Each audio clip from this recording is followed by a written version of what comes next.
అంటే ఏ పని చేస్తున్న వాళ్ళు అక్కడ అలాగా ఏదో మ్యూట్ నొక్కేస్తే అలా ఉండిపోదని చూసారు, అలా ఉండిపోయింది. ఎందువల్ల అలా ఉండిపోయినారు అంటే స్వామి సంకల్పించాడు, వీళ్ళు నా దగ్గరికి రావాలి అనుకున్నాడు. అనుకునేసరికల్లా మరి వాళ్ళ మనసులు వాళ్ళ ఇష్టంలో లేకుండా అయిపోయాయి. హృషికేశుడు కదండి ఆయన. హృషికములంటే ఇంద్రియములు, ఇంద్రియాలకు అధిపతి ఆయన, మన ఇంద్రియాలకు ఆయనే అధిపతి. అంచేత మన ఇంద్రియాలు మన మాట వినవు, ఆయన మాటే వింటాయి. అలాగైపోయింది. అదిగో ఆ స్థితిలో ఉన్నారు కనుక ఈ గోపికలందరూ ఎక్కడి వాళ్ళు అక్కడ ఉండిపోయారు. వాళ్ళ ఇంట్లో వాళ్ళు, భర్తలు, తండ్రులు అందరూ వారించారు, అడ్డుపడ్డారు, అయినా వినలేదు, వాళ్ళు పారిపోయారు. అందువల్ల అదిగో అవతల ఆ శత్రువులు ఎలాగైతే నీ బాణపు దెబ్బలకి లొంగిపోయి వచ్చేస్తారో అలాగేనయ్యా మేము కూడా. మేమేం అంతకన్నా గొప్పవాళ్ళమేం కాదు. వాళ్ళు ఉండగలరా? నీ బాణం దెబ్బ తగిలేక పడిపోకుండా ఉండగలరా? అలాగే నీ గుణాలు చవి చూచాక నిన్ను వదలకుండా ఉండగలమా? నిన్ను వదిలి ఉండగలమా స్వామి? ఏమయ్యా ఇది? వాళ్ళని ఎలా లొంగ తీసేసావో అలా మమ్మల్ని లొంగ తీసేసావని ఒక పోలిక చెప్తున్నారంటే తప్పనిసరిగా అయ్యే పని అన్నమాట. భగవద్గుణములను అనుభవించాలే కానీ ఒక్కసారి చూడండి ఆ సౌలభ్యం చూడండి, కృష్ణుడి యొక్క సౌలభ్యం చూడండి. సౌలభ్యం అంటే సులభంగా లొంగిపోవడం, అందరికీ అందుబాటులో ఉండడం. ఆ వేపలలోనట కృష్ణుని చేత, కృష్ణుడు ఏ గోపిక చేత కవ్వపు దెబ్బ తినలేదో లెక్క పెడదామంటే దొరకటండి. అందరూ ఒక్కొక్క కవ్వంతో దెబ్బ కొట్టారట స్వామిని. అంతగా లొంగిపోయాడు వాళ్ళకి. ఏమీ విధేయత, ఆశ్చర్యం వేయదు. ఒకప్పుడు చూస్తూ ఉంటే వాళ్ళ దగ్గర ఆయన చేసే నయగారాలు చూస్తూ ఉంటే, అమ్మ దగ్గర ఆయన చూపించే చిలిపితనం చూస్తూ ఉంటే ఏమి విధేయతయ్యా స్వామి. పాపం ఏడవద్దు అంటే రోటికి కట్టేసిందా అమ్మ? ఆ రోజు రోటికి కట్టేసింది, పోనీ బాగానే ఉంది. మరి అల్లరి చేస్తే పిల్లల్ని శిక్షించుకోరా ఏం తల్లిదండ్రులు? కానీ పోనీ కట్టేసింది, ఏడుపు వచ్చేస్తోంది స్వామికి. ఏడుద్దాం అనుకున్నాడు. నోరు అందిట. నోరు మొయ్యి అని కూడా అనలేదు, ఇంకా నోరు అంది అంతే. అలా నోరు మూసేసుకొని బెక్కిస్తున్నట్ట స్వామి. గట్టిగా ఏడవడానికి కూడా స్వాతంత్ర్యం లేదు. ఎవరండి ఈయన?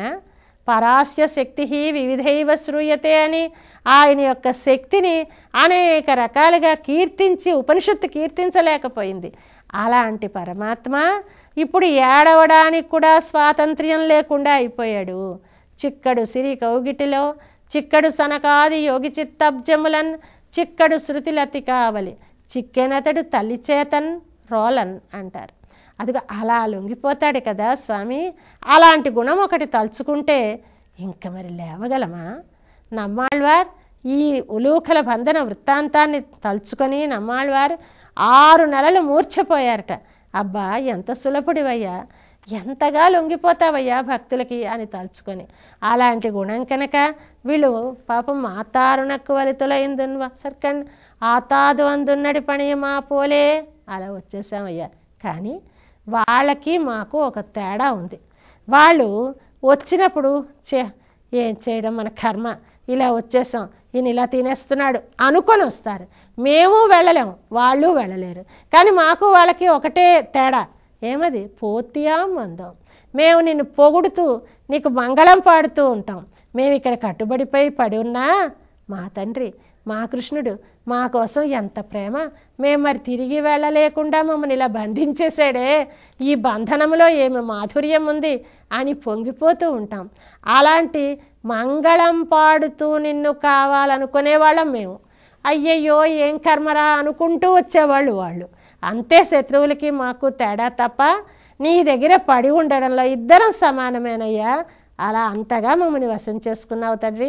మరి ఇంత వశం చేసుకున్న వాడివి ఇప్పుడు మమ్మల్ని కాస్త మీరు వెళ్ళిపోతే వెళ్ళిపోండి అన్నట్టు వదిలేస్తావా? వదిలేస్తే మా తరమా? మిమ్మల్ని నేను వదిలి వెళ్ళగలమా? వెళ్ళలేం కదా. అంచేత స్వామి నువ్వు ఎంతటి వాడివయ్యా. అగో మీ నాన్నగారి గొప్పతనం చూడు, మీ వంశపు కీర్తి చూడు. మీ ఇంటి నిండా ఇలా ఒకళ్ళ కోసం పాటుపడడమే మీకు అలవాటు. ఆ పాలు కుండల నిండా పితికి అందరినీ ఆనందింపచేసేటటువంటి వంశం మీది. అలాంటి ఇంట పుట్టావు నువ్వు. నీ స్వభావం ఏమిటి? మమ్మల్ని బలవంతంగానైనా కట్టిపడేసే స్వభావం. ఇప్పుడు మామూలుగా ఎవరైనా వస్తే తన దగ్గరికి వస్తే శరణు అంటే మామూలు అర్జునుడు కూడా గైడ్ వచ్చి శరణంటే కాపాడాడండి. మామూలు రాజ పుట్టుక పుట్టానని. అలాంటిది భగవంతుడు కాపాడడం పెద్ద గొప్ప ఏమిటి కనుక, వచ్చి కాళ్ళ మీద పడిపోయిన వాళ్ళని కాపాడడం అనేది చాలామంది గొప్పవాళ్ళు చేసే పనే. కానీ స్వామి అలా కాదు, ముందర వాళ్ళు వచ్చి పడేలాగా ఒక వాతావరణాన్ని తయారు చేసి తానే వాళ్ళు రాకుండా ఉండలేని స్థితిని కల్పించి తర్వాత వాళ్ళని కాపాడుకుంటాడు. అలాంటి ఉత్తమమైనటువంటి ప్రేమైక జీవి మన స్వామి కనుక వాళ్ళ చాలా తృప్తితో శత్రువులతో పోలిక చెప్పుకుంటున్నారు. ఇది స్పష్టంగా తెలియడానికి స్వామికి అంటే బంధింపబడిన వాడు విడివడలేనట్టుగా మేము కూడా నీ దగ్గరికి వచ్చి పడిపోక ఉండలేక వచ్చేసాము తప్ప ఏదో ఒక చేయవలసిన విధి కదా. మనకి ప్రేమ రెండు రకాలు, అంటే రాగప్రాప్తము విధి అంటారు. రాగప్రాప్తం అంటే చెయ్యకుండా ఉండలేక చేయడం, విధి అంటే తప్పదు కనుక చేయడం. అందుకే మనకి వివాహమైన భర్తకి భార్య సేవ చేసింది అంటే అది విధి, అది చెయ్యాలి. భార్య భర్తకు పరిచర్య చేయవలెను, అది ఒక సంప్రదాయం. అలా చేస్తూ ప్రేమ కూడా ఉంటే ఉండొచ్చు కానీ అలా చేస్తారు. కానీ ప్రియురాలు ప్రియుడి దగ్గర చేసేది అలా కాదు, రాగప్రాప్తం అంటే ఆ ప్రేమ చేతనే చెయ్యకుండా ఉండలేనని చేసేది. అదిగో గోపికలందరూ అటువంటి వాళ్ళు. అంటే వాళ్ళ ప్రేమ ఏదో చెయ్యాలి కనుక కాదు, అందరూ నిందించినా ఎవళ్ళు తప్పన్నా ఏమైనా వెళ్ళకుండా ఉండలేరే. అలాంటి స్థితిని కల్పించేవయ్యా మాకు. పాశురంలో ఆండాళ్ళ తల్లి స్వామిని కీర్తిస్తూ మేలు కొలుపుతోంది. ఇంకా ముందుకు సాగుదాం. జై శ్రీమన్నారాయణ. ఆండాళ్ దివ్య తిరువడిగలే శరణం.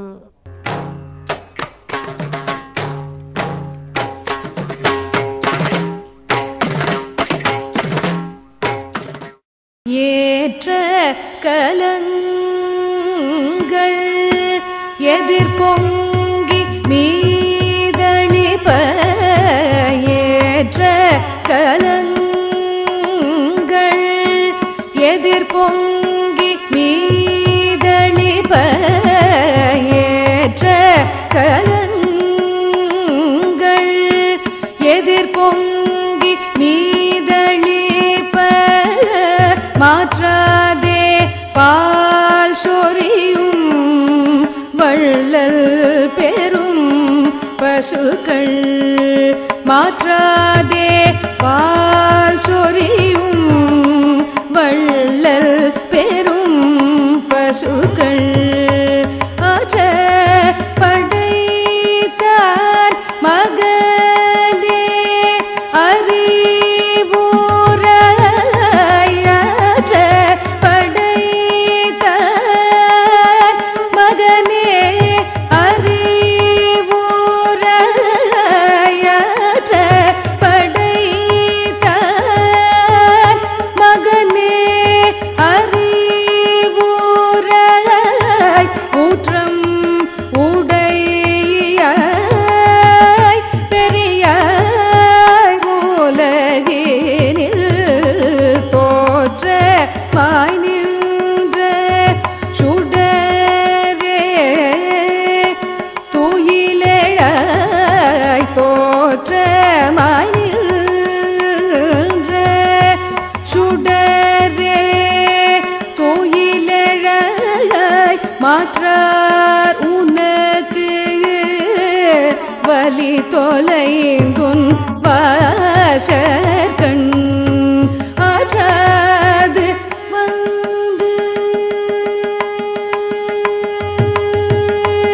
ஆற்றாது வந்து உன்னடி பணியோமா போலே ஆற்றாது வந்து உன்னடி பணியோமா போலே ஆற்றாது வந்து உன்னடி பணியோமா போலே போற்றிய வந்தோ புகழ்ந்தேலோரம் பாவாய் போற்றிய வந்தோ புகழ்ந்தேலோரம் பாவாய்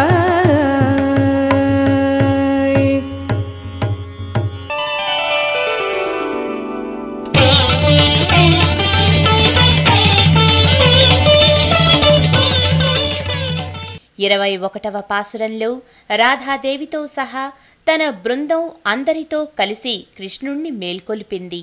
22వ పాసురంలో కృష్ణుడు నిద్రలేచి అందరినీ ఎలా కటాక్షించాలో వివరించింది.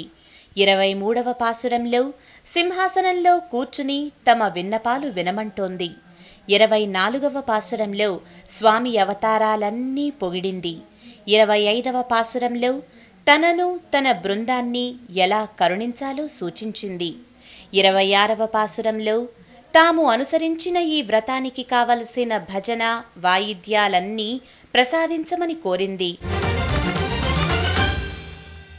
మీ అభిప్రాయాలను సూచనలను మాకు తెలియజేయాల్సిన చిరునామా భక్తి TV, care of Rachana television private limited, road number 92, Jubilee hills, Hyderabad 5,96,000.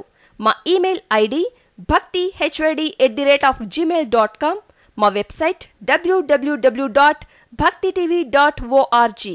Phone number 901012223333.